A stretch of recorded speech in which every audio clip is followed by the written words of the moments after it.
Proses pengumpulan dan penimbangan bahan baku.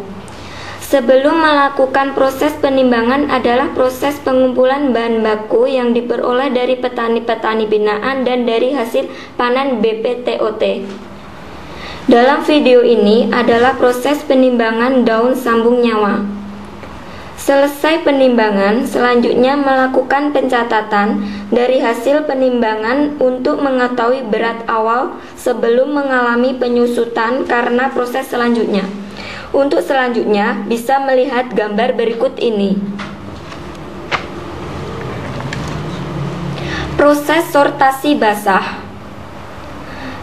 Dalam proses ini bertujuan untuk mengambil bahan yang dibutuhkan, dalam hal ini adalah daun kumis kucing, dengan cara menghilangkan bagian-bagian tumbuhan yang tidak dibutuhkan seperti batang, bunga, dan benda-benda asing.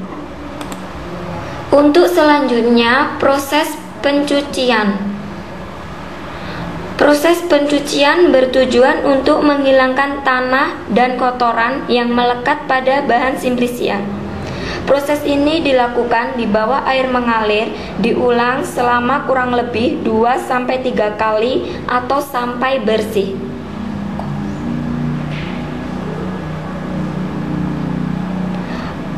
Selanjutnya, proses penirisan. Untuk penirisannya itu berapa hari atau berapa jam, Bu? Nanti dikumpulin hari ini, besok kita bentuk terus dinaiki. Oh, gitu. Baru nanti datang.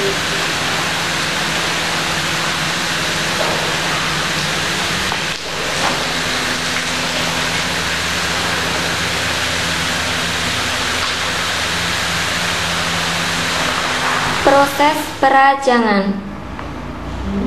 Proses perajangan pada daun pegagang.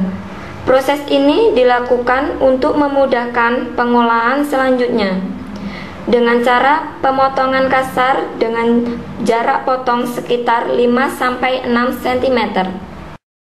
Proses pengeringan. Langkah berikutnya proses pengeringan bertujuan untuk mengurangi kadar air agar simplisia tidak rusak saat disimpan. Adapun proses pengeringan dilakukan dengan dua cara, yaitu dengan menggunakan sinar matahari langsung dan dengan cara pengovenan. Proses pengepakan. Proses pengepakan bertujuan untuk menjaga mutu simplisia saat penyimpanan ataupun saat simplisia didistribusikan. Berikut ini adalah proses pengepakan daun sendok. Proses penimbangan. Proses penimbangan dilakukan sesuai berat yang sudah ditentukan.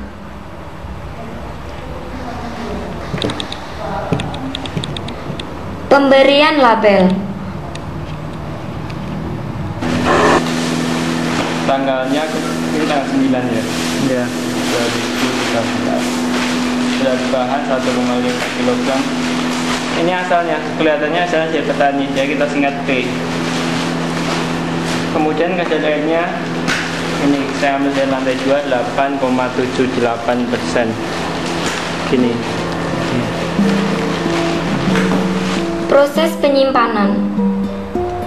Proses ini dilakukan untuk melindungi simplisia dari kelembapan sinar matahari dan dari cemaran mikroba. Suhu ruangan dianjurkan 23 derajat Celcius dan gudang penyimpanan bersih dari hama.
kita mau pembibitan. Jadi cara nanamnya senggugu tuh kayak gimana. Nah, sebelum dipotong-potong kayak gini, senggugu kan kayak gini. Jadi kita motongnya itu sekitar berapa? 10 cm. 10 sampai 15. Cara namanya gimana, Mbak? Ayo, Kemana? situ sawah. Aduh, ya Allah, kejeblok. Nah, ini cara nanamnya. Jadi kita tuh lihat ininya. Jadi apa ini, Pak? Tunasnya itu ke atas. Jangan sampai kebalik. Kalau kebalik gimana? Ya nggak bisa nunggu. Jadi yang ini ya bawah. Sini. Jaraknya antara tanaman satu sama tanaman lain berapa? Sekitar 15 cm. 15 cm.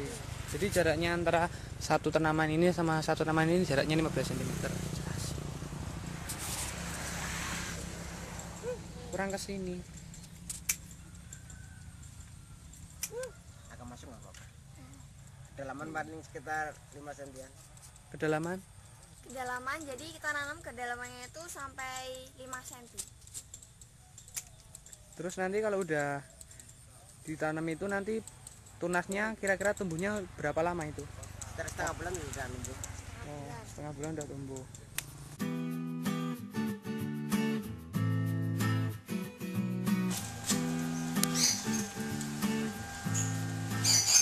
Ya, kami lagi ada di gudang bahan baku.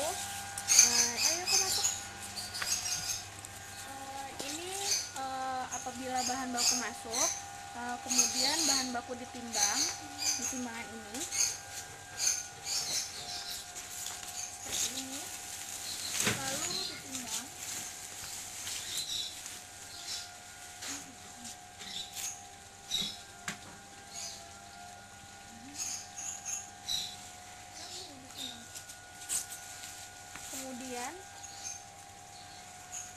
Kemudian setelah ditimbang dan mengetahui berapa beratnya, kami memberi label seperti yang sudah tertera di sini, memberi nama ya, dari nama bahan, terus beratnya, tanggal masuk bahan baku ini, dan di mana didapatkan bahan baku ini.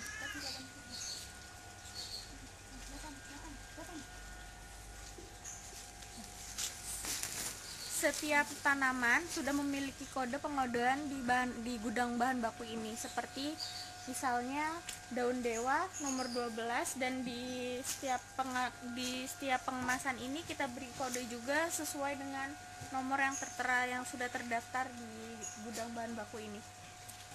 Penempatan bahan baku tidak boleh terkena langsung oleh lantai karena untuk mengukur suhu kelembapan. Dan kemudian setelah dari gudang bahan baku langsung dimasukkan ke penggilingan. Nah, habis ini kita ke penggilingan. Ayo. Sudah sampai di tempat penggilingan, mau tahu prosesnya? Ayo masuk.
Bebannya 4 kilo, kemudian ditambahkan dengan air sebanyak 4 ember. Setelah itu aduk sampai merata.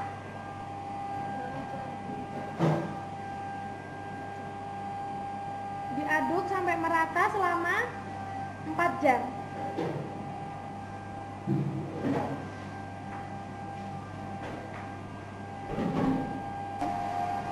Setelah dari ruang ini, selanjutnya kita akan melakukan langkah yaitu tahap pemerasan.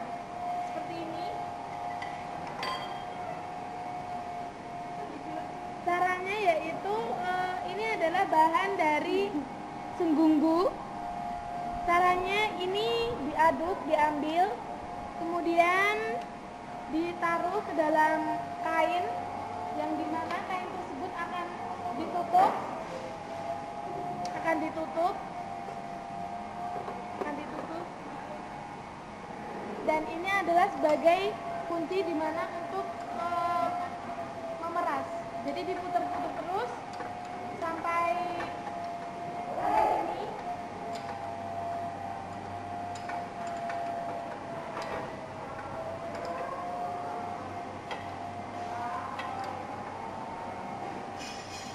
Dan hasilnya keluarnya dari sini. Ini adalah hasil yang sudah diperas.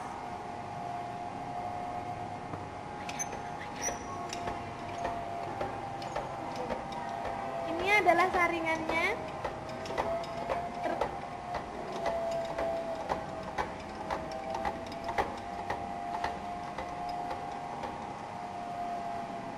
Dan pemerasan telah selesai dilakukan, diputar kembali.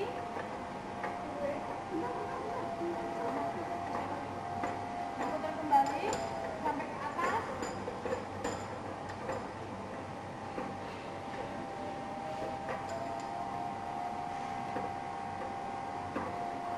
Kemudian tutupnya diambil. Dan bahan senggunggu yang dimasukkan di kain tadi, ini adalah bentuk dari ampas senggunggu. Kemudian dibuang ke dalam panci besar. Ini adalah hasil pemerasan dari bahan senggunggu. Ini sudah selesai dan siap ditaruhkan ke dalam wadah panci besar. Dan ini pancinya. Ini adalah contoh bahan senggunggu yang sudah dimasukkan ke dalam panci besar. Kenapa ditaruh di dalam panci besar ini? Gunanya untuk mengurangi kadar air dalam kandungan bahan senggunggu ini. Selain ditaruhkan di sini, kemudian kita aduk menggunakan alat seperti ini yang terbuat dari kayu. Nah, cara memutarnya pun sederhana, seperti arang-arang jam, pelan tapi pasti,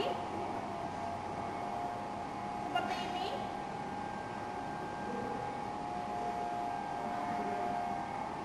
Ini ngaduknya berapa lama, Mbak? Suhunya di bawah 100. Berapa lama? Ngaduknya pun 9 jam. Kemudian setelah 9 jam diaduk, kita melalui tahap selanjutnya, yaitu ke evaporasi atau penguapan.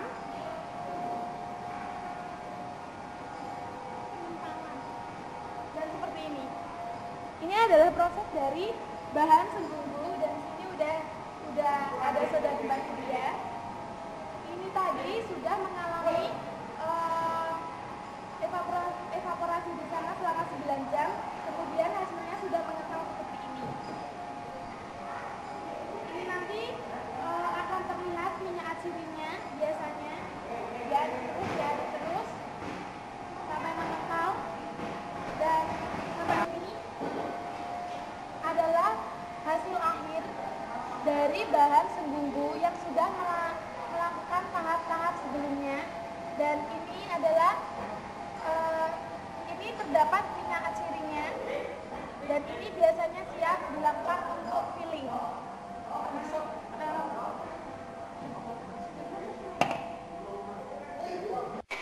di sini kita memulai pengkapsulan. Jadi, pengkapsulan itu ada 2 metode, yaitu pertama metode manual dan kedua adalah metode menggunakan alat.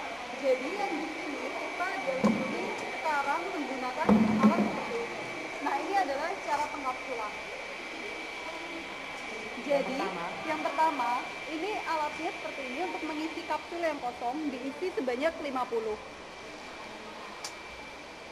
Setelah itu, kapsul yang kosong bisa dimasukkan ke tempat kapsul untuk diisi bahan albigura.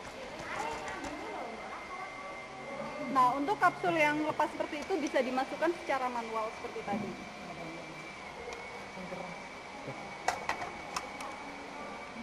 Nah, setelah itu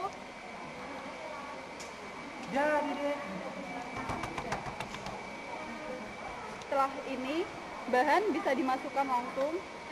Albigura itu terdiri dari 3 bahan, yaitu yang pertama bahan utamanya adalah sumbugu, yang kedua adalah jahe, dan yang ketiga adalah jinten hitam.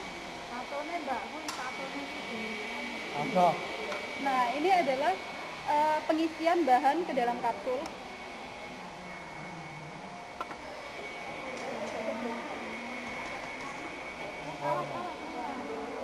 Jadi seperti ini. Nah, kita ratakan dulu agar masuk semua. Kemudian dipadatkan. Itu untuk pemadatan. Kemudian dirapikan lagi, diratakan lagi, dan dipadatkan lagi. Dipadatkan lagi dan lagi.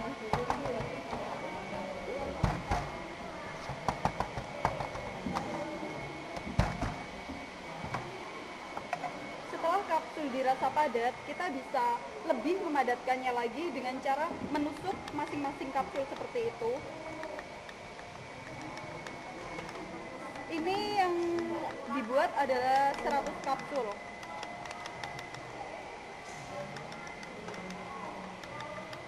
Jadi setiap pembuatan dengan alat ini kita bisa membuat sampai 100 kapsul dalam 1 kali pembuatan. Nah, setelah ditusuk-tusuk kita masukkan lagi bahan agar menjadi lebih padat. Kita tekan seperti itu. Nah, ini adalah kita taburkan bahan sedikit-sedikit saja di atas kapsul untuk mengisi tutup kapsul. Setelah itu, kita bisa mengisi tutup kapsul seperti ini. Ini adalah tutup-tutup kapsul.